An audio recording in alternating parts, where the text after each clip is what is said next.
Hello, friends.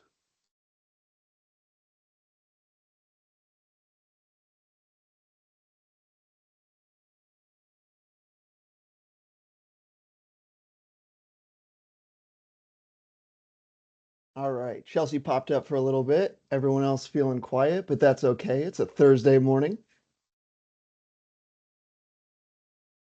Good morning, Ian. Good morning, friends. Good morning.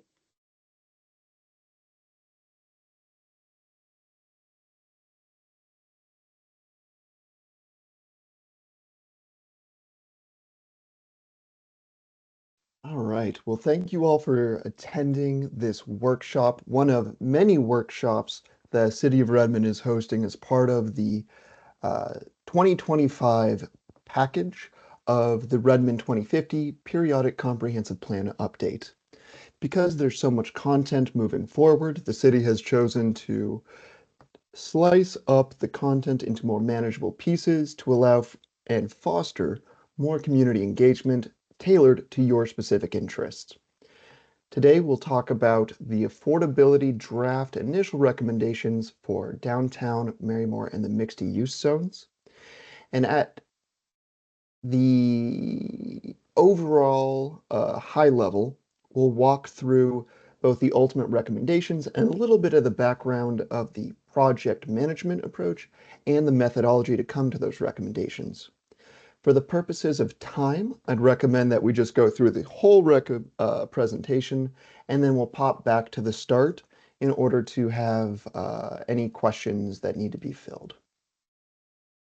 So the first thing is first, I am joined by Principal Planner Becky Fry from the City of Redmond. We will be the main leads on this overall effort. I focus more on the affordability component, and Becky is in charge of SEPA, the growth alternatives, basically everything under the sun, and has a large emphasis on both the physical development considerations and some of the more urban design components as well. And the But welcome, incentive everyone. program. We've got a lot going on at the City of Redmond. So as I mentioned, this code amendment package, specifically what we're talking about for this workshop is the downtown and Marymore areas, and also the mixed-use zones. We'll go into a little bit more about that later. The expected adoption by council for this collective piece is Q2 of next year, 2025. For the modeling of our financial feasibility, it's important to recognize that the modeling assumes base development capacity, baseline maximum development capacity. As Becky just noted, we have an expansive incentive program underway. The incentives will allow even further development capacity allowances. So in practice, what you're seeing is that the modeling outputs take the more conservative or pessimistic review, right? We wanted to skew towards the assuming kind of like the worst case scenarios for our modeling to ensure that any recommendations we have would have more of a tolerance in terms of plausible development actually going through the process and meeting the yield on cost improvement thresholds that we're looking for. Another consideration is that there are transit-oriented development, TOD, focus areas in several places of the cities. These focus areas provide even greater development capacity. Again, these are not included in the modeling because that's not part of the baseline development capacity. The affordability recommendations offer similar or better yield on cost as the status quo. As a reminder, the Redmond 2050, in order to accommodate growth allocations, plan to meet estimated housing need and a variety of community and state priorities and requirements, are generally creating more development capacity in the city. As such, there's more opportunity for improved yields from development. At this point, number 4, this is a big one if you're taking notes. There are no proposed changes to downtown affordability. That includes our mandatory inclusionary zoning and the voluntary multifamily property tax exemption program. Downtown is staying the same. And then the last one is further analysis is ongoing for our corridor mixed use zone. It's an interesting kind of quirky zone. At this point, with this initial tentative draft, we're not proposing any changes to the mandatory affordability. We might touch on the MFTE, but we'll talk more about corridor mixed use in a moment.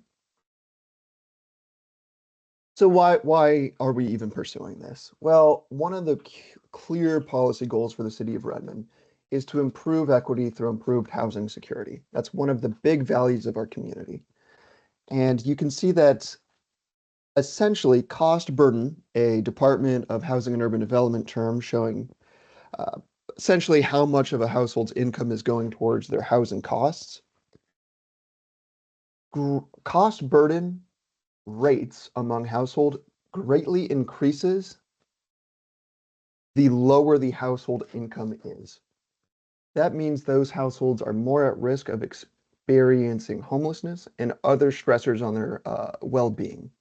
So that's one of the reasons why the AMI approach broadly for the city of Redmond has been to focus on trying to achieve 50% AMI units, 60% AMI units, those lower levels of AMI. Another policy goal is, hey, we all want housing to actually be built, okay? Everyone here recognizes that housing that isn't built isn't housing anybody. We recognize that current economic conditions are unfavorable. Seems to be getting a bit better than it was even a few years ago, but it is still rough. And also that our amendment parameters, with the increase in a development capacity associated with the Redmond 2050 effort, are modeled to result in similar or better yield on costs as status quo. That is to say, taken as a whole, the affordability recommendations in this presentation should still provide better financial returns for development than the status quo. Downtown. What's changing? No changes to IZMFT as we discussed. Consolidating zones. Wait till you see the next slide on that one. There's modest increases to height and density. One of the interesting pieces about downtown is that there's quite a diversity in the development capacity that currently exists. For example, some zones have maximum heights of 60 feet, 6-0. Other zones in downtown have maximum heights of 24 feet.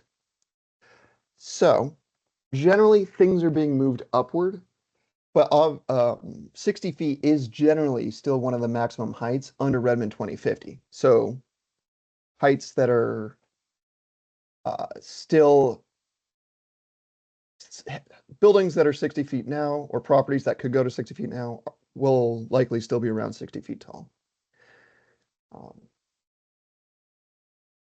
By status quo, I'm referring to the current code. So the current code, status quo means the current development capacity and the current affordability requirements. And when I say proposed, that means the holistic proposed new development capacity and new affordability requirements. On this map, you'll note that black and white dotted line that kind of cuts through around our light rail station. That is that Todd focus area, which will provide additional FAR height up to 12 stories. So that is well above that 60 feet we just mentioned.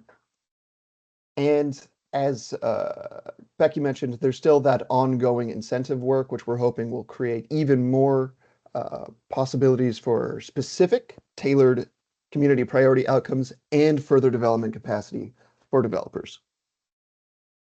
I told you there was zoning consolidation. Buckle up, friends. The left is our current. That is our status quo. Steve, I know you're familiar with this. You go 2 different blocks in downtown and you're into a different zoning district. With Redmond 2050, that will be a thing of the past. On the right is the proposed zoning.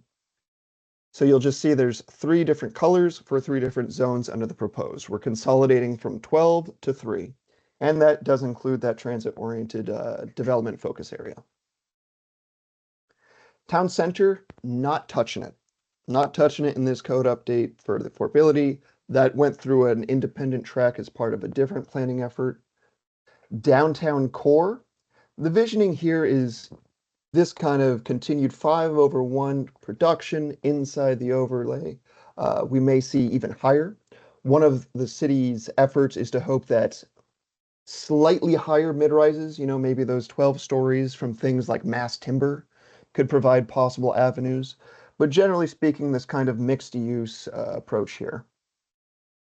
And the downtown edge serves more as a transitionary zone. We're switching from, say, your more purely residential zones between the from that into downtown. So it's still multi-story, but not quite as intense as downtown core. I'm not going to read all of this to you, bless your hearts. I just wanted to make sure this would be in here for easy access for when we share out the PowerPoint.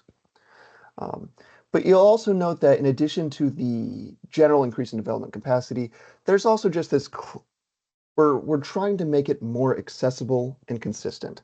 That includes a new format for development standards, simplified, consolidated. Um, Becky shared in a recent meeting about how many different RZC tables we're consolidating, trying to make it fewer so it's easier for applicants and reviewers to navigate. Modest increase in height, as we discussed. Some areas are going from 24 to 60. Most of it is probably going to be around 45. And you'll note that the maximum width incentives for all three zones is about 15 feet more than the baseline allowance.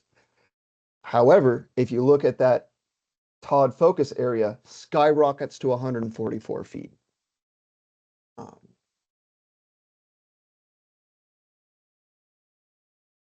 Thank you for that comment, Matt. We'll review it and discuss it later. Um, Marymore Village, continuing to transition from a manufacturing area to more of a mixed-use neighborhood area with housing, restaurants, employment, and entertainment uses.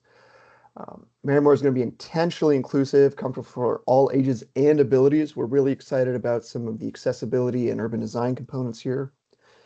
There's a cultural and arts district that is going to be studied to visibly integrate the tribal connection and arts. And the proposed base height increasing to the current max.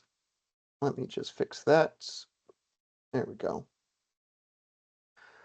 Again, there's some zoning consolidation here. We're going from 5 to just 3. On the right, you can see there's Marymore Core, Marymore Edge, and Marymore Manufacturing. There will also be a Todd focus area, generally, again, centered around the light rail station. There will be kind of more cookie cutouts because part of the zoning won't be designated for higher rise. It'll be focused on manufacturing. It is important to note that the buildings above 6 stories must complete their own SEPA review for sewer and traffic, because that is outside of the comprehensive effort that was initially proposed from the growth alternatives. Becky Fry can speak more to that if we have questions, but it's something to be aware of. Marymore Village, again, not going to read this whole slide for you. The takeaway is that development capacity is increasing. There's a simplification. Again, that height, 45 feet, you get an extra 15 if we're including some incentives, especially in that Todd area. From a housing standpoint, I do also want to pop in really quickly that the tribes are really interested in what we're doing with Marymore and potentially partnering with the tribal housing. And so that is a unique opportunity potentially for Marymore Village from a housing standpoint. Thank you for that context. Yes, there's great opportunities here for some real cutting edge housing opportunities.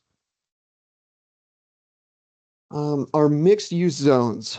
So again, a common theme of Redmond 2050 is an approach of consolidating, simplifying zoning districts and standards. For the specific topic in front of us today in the workshop, we'll be discussing 2 of the proposed 3 mixed-use zones. And when I say the mixed-use zones, what I mean by that are the mixed-use zones that are clearly designated mixed-use zones in the title. And these are 3 zones which are outside of centers. So not in Overlake, not in downtown, not in More and More, you get it. These are the mixed-use zones that occur outside of centers, and we have 3 of them: our corridor mixed use, our urban mixed use, and our neighborhood mixed use. For the purposes of this workshop, we'll be discussing the corridor mixed use and the urban mixed use. Um, these zones are being created to accommodate growth. Um, they are mainly located throughout the city, either in areas with existing intense retail. And yes, Eric, this is the housing workshop. Welcome to the party. Um, Mainly in areas that already have substantial kind of business park, or excuse me, retail, or are along our main corridors. They will allow housing along with big box retail stores, and they will add commercial uses into some residential areas. So our urban mixed use zone is formerly the regional retail area. Broad mix of uses, but one of the key intents is to keep that big box style goods and services and introduce housing on top of it. So here you can see one example. Becky, I believe this is from Denver. Is that correct? Or DC? Oh, I gathered examples from all over the Pacific Northwest and a couple from elsewhere, so I'm not exactly sure where this one is coming from. But it proves that this model succeeds. We've seen this in other places of our community, both in the broader Pacific Northwest and across the nation. The notion is that you have the big box retail store, but look at all this housing that's associated with it. And just another example is Costco is proposing a mixed use with housing, just announced one in California too. So. It can be done. And so you can see the zone in orange here on the right. We're hoping to preserve a lot of what we have and then just build on top of it. Getting some level of walkability, making it vibrant, and getting some economic anchor points, really, for the city that are not just located within the centers. Mid-rise podium structures that can accommodate big box style goods, services, and mixed-use settings. Building height, again, that kind of 60 baseline, 85 with incentives ballpark we're talking about. In another example, we got a target there that has some mixed-use components. Corridor is a little bit more scattered. On the right, you'll see that it's a lot of former zones, neighborhood commercial and general commercial that we're piecing into this new corridor mixed use. And we're hoping that this can accommodate some modest growth of housing, right? You get some more up there. Maybe you can get like pharmacies and pieces in there. We've even seen small grocery stores be able to fit into this kind of structure. On the right, you'll see a PCC community market that is under, I think it's 5 stories of residential. This is in the Central District in Seattle. And the purpose is to accommodate growth and mix of uses along those transit corridors, right? So it can, if you're not trying to make a full journey from tip of Education Hill down to downtown, you can pop into one of these. The purpose, again, accommodate growth and mix, the building types, multiplex if necessary, all the way up to those mid-rise mixed-use podiums, building heights 65 to 65, and the location is sprinkled throughout the city, includes former neighborhood commercial 1, 2, general commercial, and Northwest Design District. Steve, you input in the chat, just curious, with the higher FAR, has there been any thought to what the engineers will allow with water table issues or with parking above, or will, I'm guessing, parking above grade to be allowed? Yes. The answer there, Steve, is yes. Beck, you want to take that one? Yeah, I can jump in really quickly. For those who haven't been following along, even before Redmond 2050 got started, the city was doing a study on temporary construction dewatering and the impact that has on our drinking water, because our drinking water does come from many wells that are here in the city. They are going to be eliminating the ability to do temporary construction dewatering in many places. And so that means going down for parking will be limited in the future where it does impact the water table. So in exchange for that, what the temporary construction dewatering team has proposed is that we allow one additional story of structured parking above the height limit where that takes place. So you could go up for that parking. However, the other thing to keep aware of is the parking garage, the structure itself does not count as FAR. So that's just another thing to keep in mind.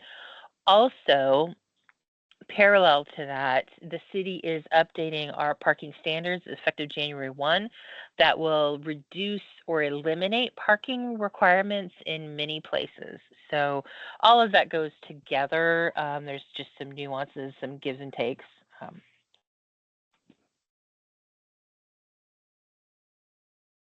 So the CARA is always on our mind, Steve.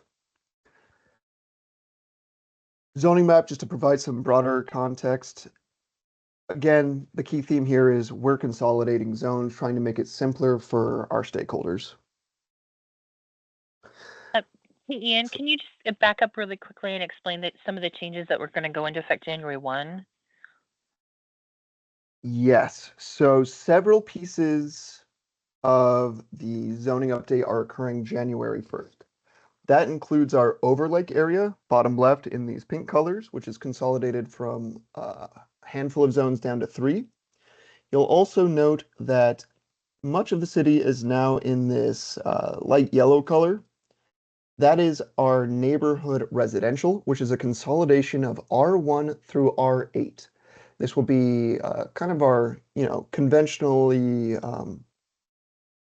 more predominantly low-rise and detached structure residential zoning districts consolidated into a new neighborhood residential district, which will, in addition to preserving all of the existing detached single-family home opportunities, also provide property owners with more freedom and options regarding middle housing.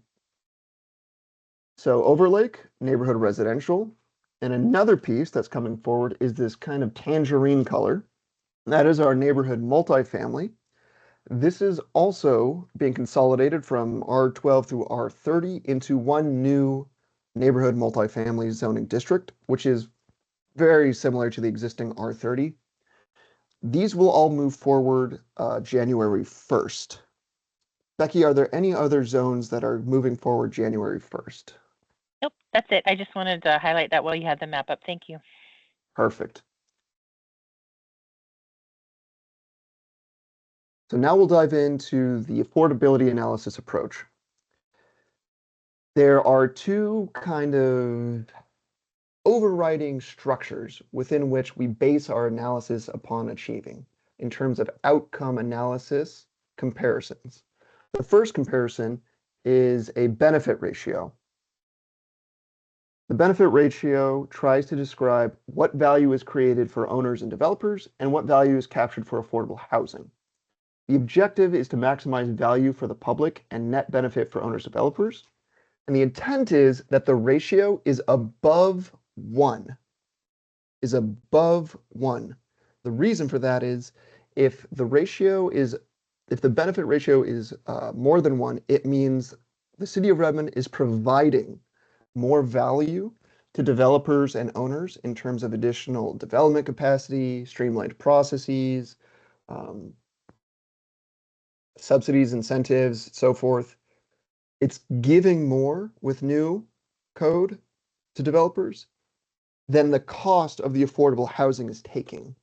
So remember, when it comes to benefit ratio, we want more than 1. And the examples in these stacked column charts show exactly how these quote unquote values are provided. So and these are not actual values associated with the recommendations right now. This is just for illustrative purposes.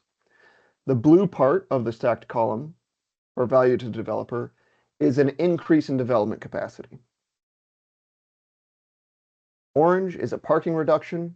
We're actually not, that's just one example, right, of things that could be considered other than additional development capacity. So that could also be, orange could also be things like impact fee waivers for affordable housing units, streamlined permitting, getting rid of a design review board circuit, things like that. It's basically like your other category of value that's added. And then the gray is our MFTE, our multifamily property tax exemption program. So taken holistically, this is how we would say, okay, this is the sum of value provided to developers. This yellowy orange color above value to public represents the delta of rents between market rate rents and the affordable housing rents, right? So if, for example, we were modeling the impact of 80% AMI units, the analysis looks at the gap between how much can be charged for that 80% AMI household versus a market rate unit, adds up that difference for all of the units in a hypothetical development, and creates this sum, right? So value to public is that difference in affordable rents, and the value to developer is everything that's going to make the development more financially profitable. Land value of new market rate units, construction cost savings, tax savings, difference between market and affordable rents. Now, the other component we look at in terms of a comparison metric is yield on cost. We also want to make sure that there's an improvement to yield on cost. Why do we use two different comparisons? Yield on cost looks at a holistic current, let's go forward now, see how a development would perform under the proposed conditions. A benefit ratio only compares the proposed to the status quo. So it's looking at basically the impact of proposed changes and only the proposed changes. It's not talking about the whole project. With the yield on cost, it is looking at the whole project. And the yield on cost is the net operating income divided by the total development cost. It is an industry standard metric used in performance and real estate development. The model is developed with information from a variety of sources: City of Redmond permit data, CoStar information, developer stakeholder input, lender stakeholder input, market analyses, multiple different consultants, the King County Assessor Office, so forth, HUD. A lot of different sources go into this model. And this approach of using benefit ratios and yield on cost is generally the same methodology as was used for overlake and neighborhood multifamily. The main difference is we just kind of reviewed specific inputs if there were substantive changes between that time period and now, right? Like I think we slightly increased the cost of structured parking stall development costs because we had new information. But the overall methodology is the same as what was used for the recommendations we've already drafted and had approval for overlake and neighborhood multifamily.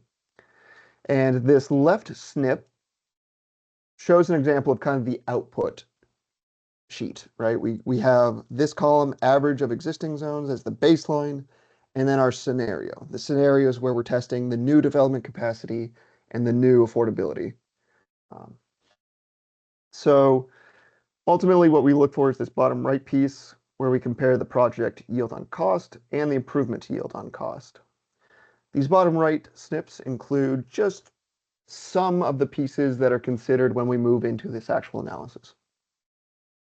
Here's some more example inputs below.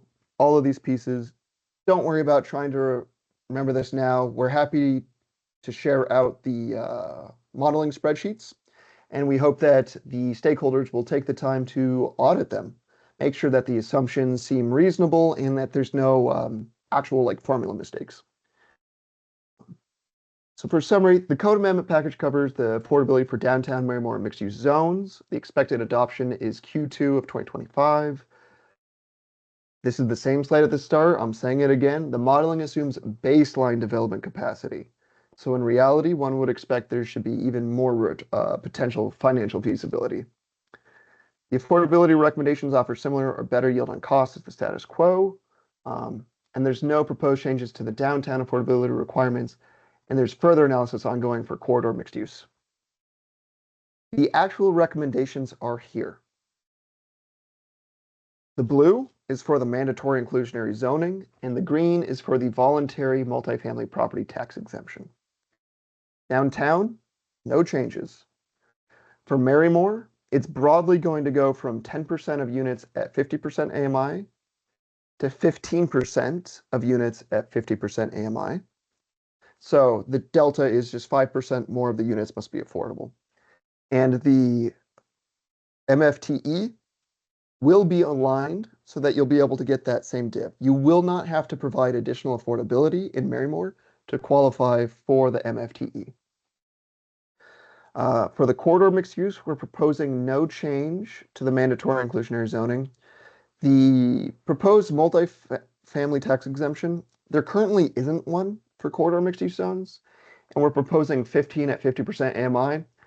Put a pin in that one, we'll come back and chat. For urban mixed use, we're going from 10 at 80 to 15 at 50. That's that big box retail area. And again, there's no multifamily property tax exemption currently in place for that zone, so we'll create one that's 15% at 50. The draft impacts. Here we see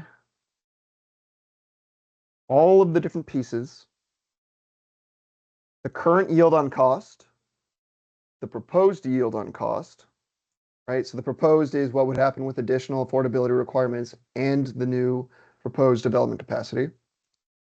The green column shows the percent change in yield on cost. And the proposed benefit ratio, again, is comparing how much benefit is being added to developers relative to the additional cost burden associated with the affordable housing rents. Couple things to note, downtown isn't changing, but we wanted to include how the development capacity increase also improves the yield on cost. The benefits ratios don't exist for downtown, right? Because there's no new affordability requirements, so there is no benefit ratio change. But the rest of them, you can see that there is a broad increase in yield on cost across the board. Tom, I see your hand. I'll get to it right in a second, I promise. And most importantly, we see an improved yield on cost everywhere except for corridor mixed use. There's an asterisk there. I'll chat to it in a moment. But first, Tom, what do you have for us? Just a clarification question. Is the calculation of yield on cost based upon the base height allowed under the new code or the maximum incentive height? Thank you. Terrific question. All of the modeling assumes the maximum baseline height and FAR. So with incentives, in most areas, you'd be able to get more, but the modeling assumes just the baseline amount. Important question. Thank you for asking that. Jesse. Hi, it's been a long time. How are you?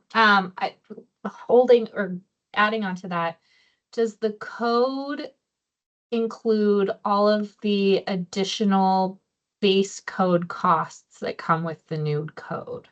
So I'm thinking of, I don't know if you guys have been able to do these types of estimates, but I'm making this up entirely because I haven't looked at everything. But, commercial requirements on the ground floor that didn't exist before, or extra green building stuff that's base code, not incentive. So those types of things.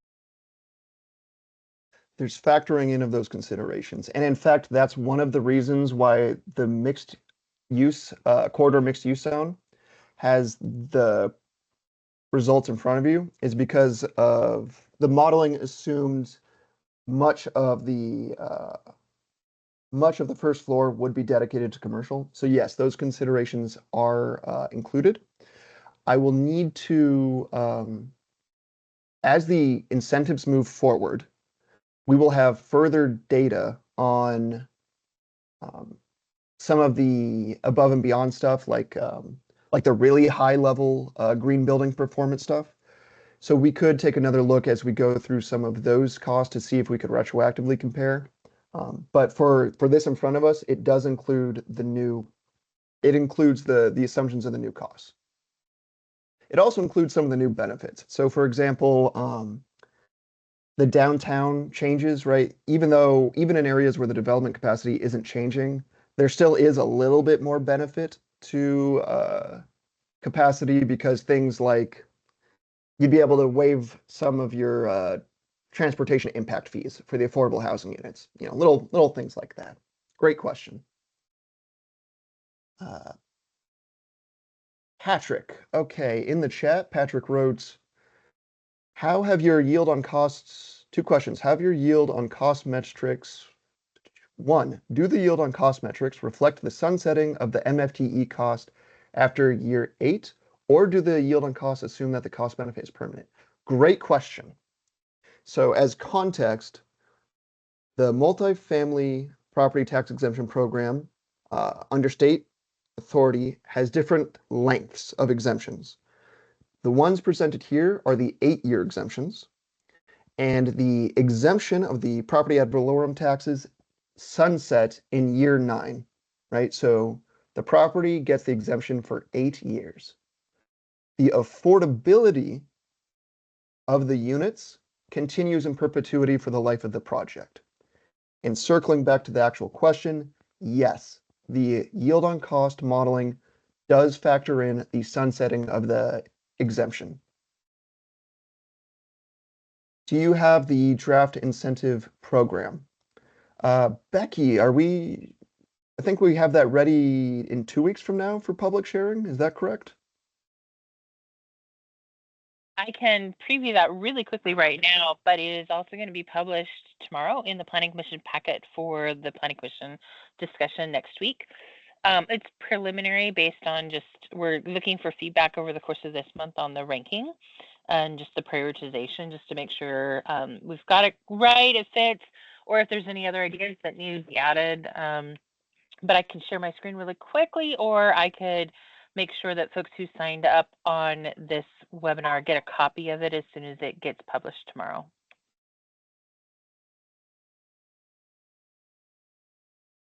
Any preferences from the group? Please send a copy. That'd be great. Thank you. Okay, we'll do. It is very similar to, if you've been following along in the overlay incentive program, we're using that structure and expanding it citywide. So a lot of the same categories. There are some new ideas. For instance, the tribes are interested in a tribal housing partnership. I've mentioned that before. So there's a new incentive for that. There's also some new incentive categories that we're putting forward for inclusive community, some new catalyst ideas. So we're happy to share that and get feedback over the course of October. Terrific. And Becky, I have a spreadsheet with all of the stakeholders and email address, so I can provide that, so we'll make sure everyone gets covered. And also, just as a quick aside to this group, if anyone has any novel information about mass timber efforts, we'd be excited to hear that too, especially to Steve's earlier point about like the CARA, right, and the implications of going into dewatering. Mass timber is lighter, so you don't necessarily have to go down, so we think that could be a viable alternative, and we're just interested to hear if y'all have any anecdotes or novel information about it.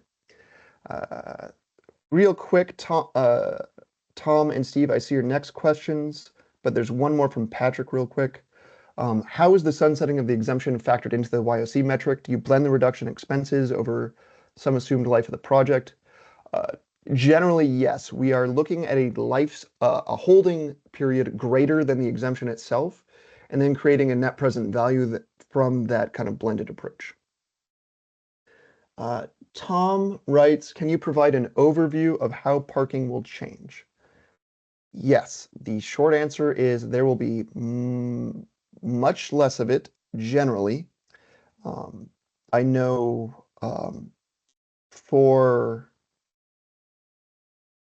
Well, actually, I can jump Becky, in, Ian, if you want, real quick. Yeah. I would be grateful. So part of the code package that's going to go for adoption here on November 19th and go into effect in January 1 is the parking is completely changing. And so we're going to have a parking reduction schedule that if you're closer to the light rail, you, in some cases, are now going to 0 parking requirements.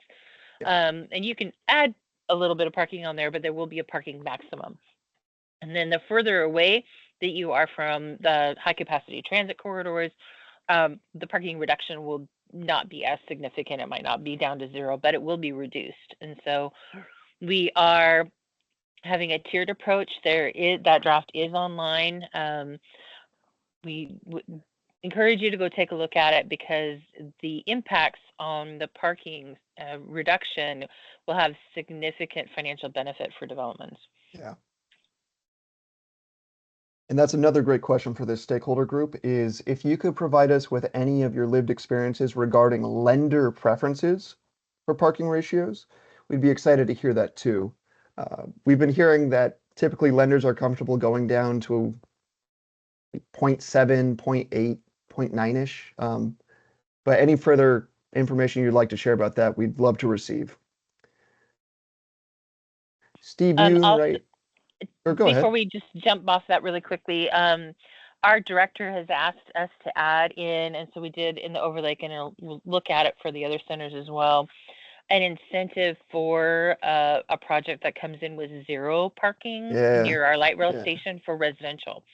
So just keep that aware too. There might be, this is a catalyst project, so we're looking at one example project that might come in that would get an extra bonus, and then that would drop off the incentive package. So just wanted to highlight that real quick before we moved on.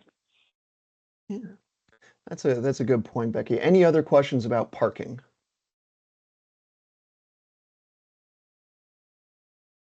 Okay. And for the record, the modeling does not assume any value add to developers from parking reductions, because typically parking has actually been the reduction has been allowed by the city anyway. So please keep that in mind that it is an apples to apples in that term. Will any impact fees be waived for affordable units? Steve, yes. It will not be a full waiver. The proposed code will allow up to an 80% waiver per unit based on the level of affordability of that affordable housing unit. So the deeper the AMI, the more of the impact fee waiver you get. The implementation of it is a bit phased. So initially it will only apply to transportation impact fees. And the reason for that is just we need to wait for each of the different areas, parks and so forth, to update their own fee analyses before I can make an exemption to the new fees. But the policy direction is that yes, you will receive partial impact fee waivers for affordable housing units. All right, so what's going on with corridor mixed use? That little asterisk right there. So you'll note that the yield on cost does go from 4.2 to 4.1. And there's a few quirks of that are from the modeling rather than what we would hope to expect from real world development.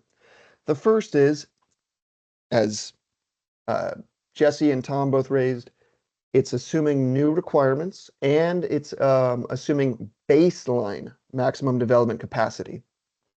The corridor mixed use zone, as proposed, has a maximum baseline development capacity that would warrant more expensive podium construction. Excuse me.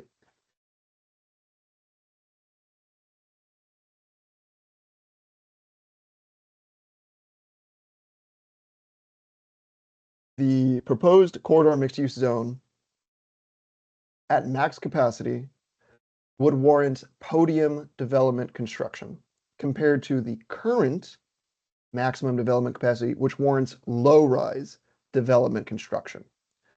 As such, there is a much greater cost associated with that type of construction.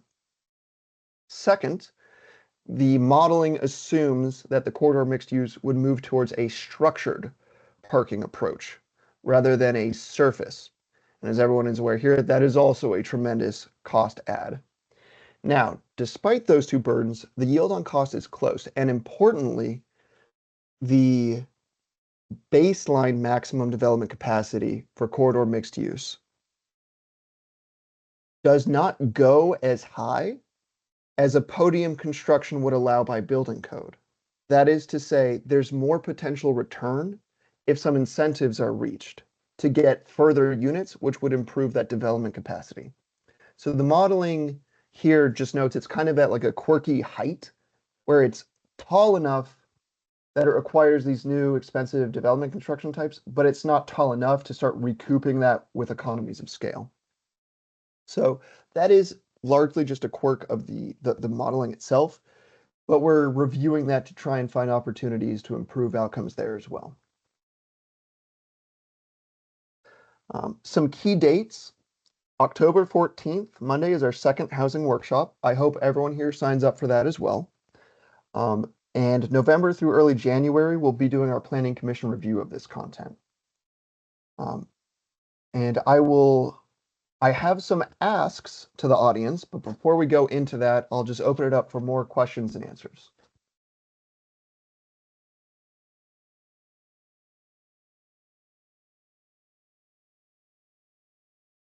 Tom, yeah. Yeah, I wanted to go back to Matt Corsi's comment in the chat. And he made the point that if you look at what actually gets developed under the current code, everyone's building, taking advantage of existing incentives to build the maximum height. And I'm just wondering if in your analysis on yield on cost, if rather than looking at the what you call the max baseline, the analysis that should be done should be based on the cost and the reality of building to maximum height under current code, as opposed to saying baseline to baseline, because the fact is you have to use those incentives to get a project to pencil out. It doesn't pencil out under baseline generally. That is a valuable piece of input, and thank you for that. We can certainly consider that into our methodology. One of the reasons we were hoping that that would be reflective kind of innately is because the stacking of the two kind of planning efforts, right? Like this just baseline affordability and then the incentives. Our thinking was, well, the incentive package itself, by nature, right, needs to provide more return to the developer than it's asking back, right? That's kind of implicit of how the incentive program would have to be structured in order to work.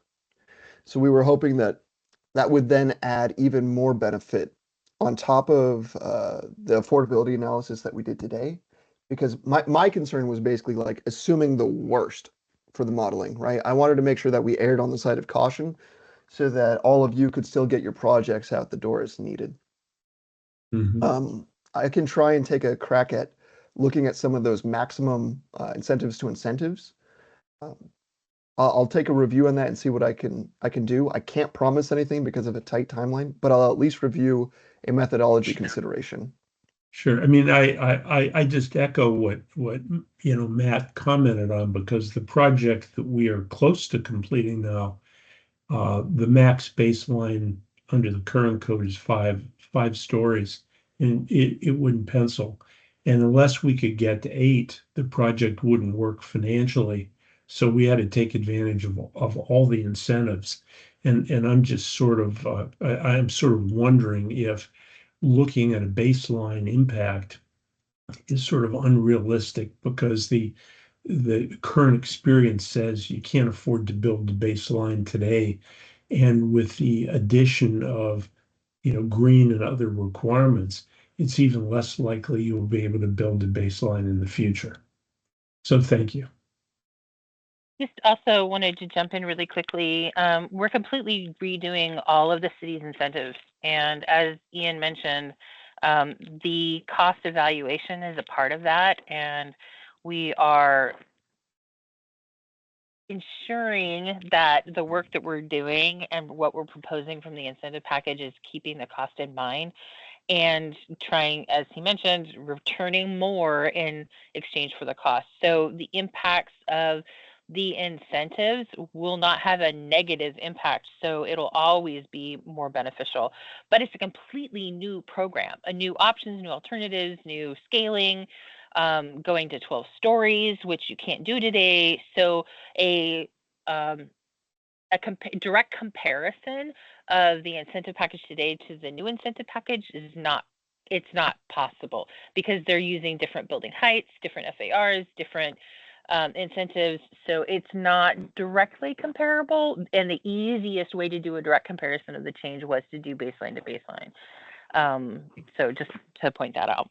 Well, I hear you, Becky, but as I look at the new code and say, if we had a stretch to make it work under the current incentives, then to add additional requirements and I'll call more challenging incentives will make it harder to make a project work.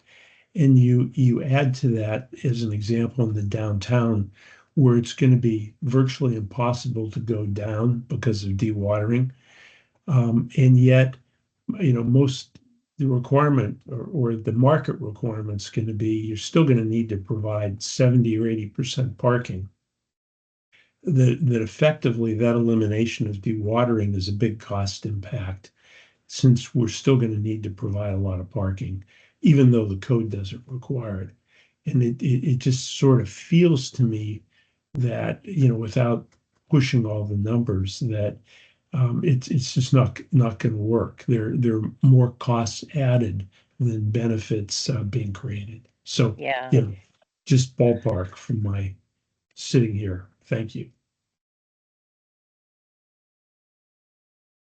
Next, we have Tim Jackson.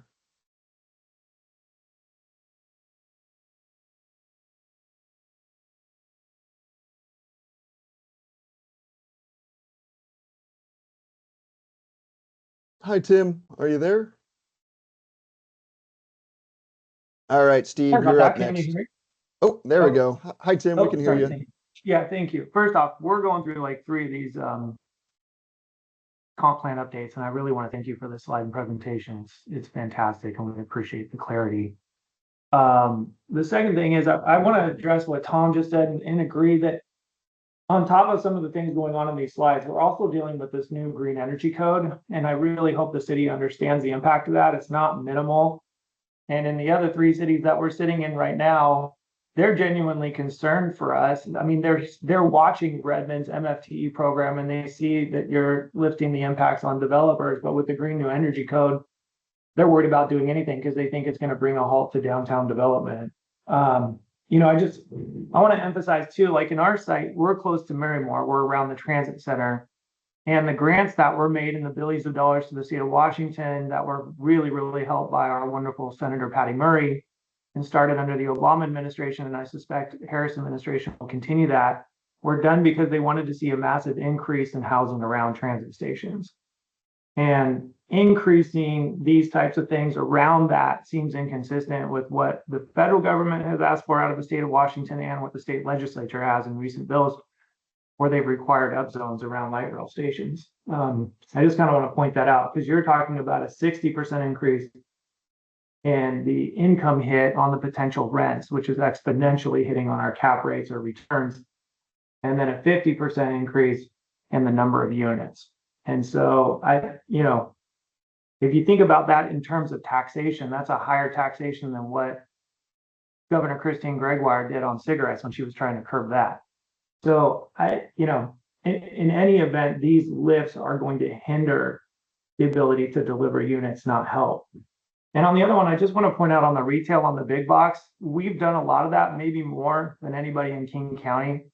And on all those deals, and a lot of developers on this call will tell you, a lot of times retail and mixed use is actually a net negative, but you try to get it done to help your tenants. In particular for big box, big box tenants can't pay the same rent even as inline. Sometimes you'll see inline tenants on mixed use can get up into the $40s and $50 in rent. Big box cannot hit those numbers. And so when you start kind of chasing big box, just as an FYI, it's a hit on NOI. So again, I understand what the city of Redmond's trying to do. We want to be very supportive in that. Some of the comments today have been awesome as far as talking about impact fees and streamlining, and the fact that you kind of realize if you're pulling on one end of the project, you're trying to reward on the other, and all that stuff is amazing. I want to thank staff for thinking in that level. But just also point out that, as an example in urban mixed use, you're hitting it with the hardest amount of increase on the MFTE, but it has the lowest return on cost at 3.1. And I can't say right now on this call, I haven't run a deep in-depth financial analysis of this. And I hear what Tom's saying when he says when he goes from 50 feet to 80 feet, things start to look a lot better. We're used to that. But I've never seen a 3.1 return on cost go to a 6 when I increase my height through incentives. I mean, maybe there's other guys on this call or on this meeting that have experienced that, but personally, I've never experienced that kind of lift. So we'll try to run an analysis on this so we can get better about exactly what this is doing to us. But I just want to, let staff know that at first blush, if you're going to throw out a 3.1 return on cost, that's going to be very challenging. Awesome. Thank you for that detailed and constructive feedback, and thank you also for recognizing the city's efforts that, right, the intent is to provide more reward to development so that it can happen than taking back in terms of forsaken rent as a delta of the affordable housing. That is the effort, right? As I stated up top, one of the clear policy goals we're hoping is that housing actually gets built. So thank you for that specific feedback. Steve, what do you got? Okay, well, first off, thank you for this session. I know you got a bunch of comments and some of it always doesn't align, but I guess the fact that you're getting feedback is much appreciated. So thank you. I recommend just a few thoughts related to the presentation that was shown. Obviously, there's a few more financial oriented comments. I do recommend that for more clear comments or more clear feedback, if we're able to get the actual file, and if you can set a date as to when we need more specific comment, I think that would be valuable for everyone. So if you could do that, it'd be much appreciated. Just send it out and tell us when we have to submit. I think you were going to touch on this maybe later, but a much longer MFTE period, certainly needs to be part of the equation. I think, and maybe that's sort of a different process, but the reason why I'm saying that is this yield on cost metric is a little bit deceiving. And so a longer period under the city's definition will provide more offset, and it's frankly what we need. And the last point is, I think this is really important. I know a lot of the mindset is to compare versus, well, what is a baseline. I honestly don't think we're asking the right question. I think the real question should be, if housing is the most important priority, what do we need to do to induce development to happen in a market where nothing is happening even within the current baseline? I don't know if this is enough to be able to induce the supply that I think we all need, with the notion that we're just solving to a baseline. I think we need to do more if housing is a crisis. I really think we're asking the wrong question and comparing to a baseline that is creating 0 units in the last year. And that's also with new energy codes that we need to abide to. So I really suggest that our mindset change. I don't think we're asking the right question to induce the housing that we think we all need. Awesome. Thank you for that feedback. Yeah, it's been tough. I'll also speak to the first point about the economic conditions and then the MFTE. Yeah, we know that y'all have been through the ringer these last 5 years. I mean, it's been rough, and we're trying to find edges everywhere we can shave off costs and still realize community priorities. We're exploring, and we appreciate this collaborative effort to help have your SME eagle eye review identify some of those areas. So thank you for that effort. Two, speaking to the broader MFTE opportunities. Yeah, so just as some background for the people on this call, currently the city of Redmond basically operates with an 8-year MFTE program. We have had historically a 12-year program, and those two have different state requirements. We were mainly seeing production out of the 8 years. So we tried a pilot program starting in 2023 for the 12-year that ends now. Long story short, Steve, yes, it is on our work programming to explore the 12-year program, the extension program, the 20-year program, all of that MFTE components. Just due to competing staff capacity, I would expect Q3 next year at the earliest. And then finally, for the project management, yes, we will share out the slides. We will share out timelines and specific asks for feedback with the models. Brady mentioned that in the chat as well. So thank you all for that. It is 12:01. We've got time for one last question before I let everyone go.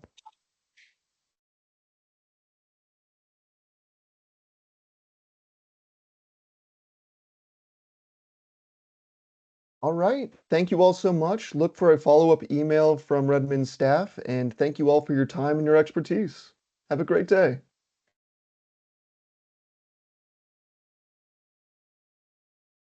Thank you. Thank you. Thank you.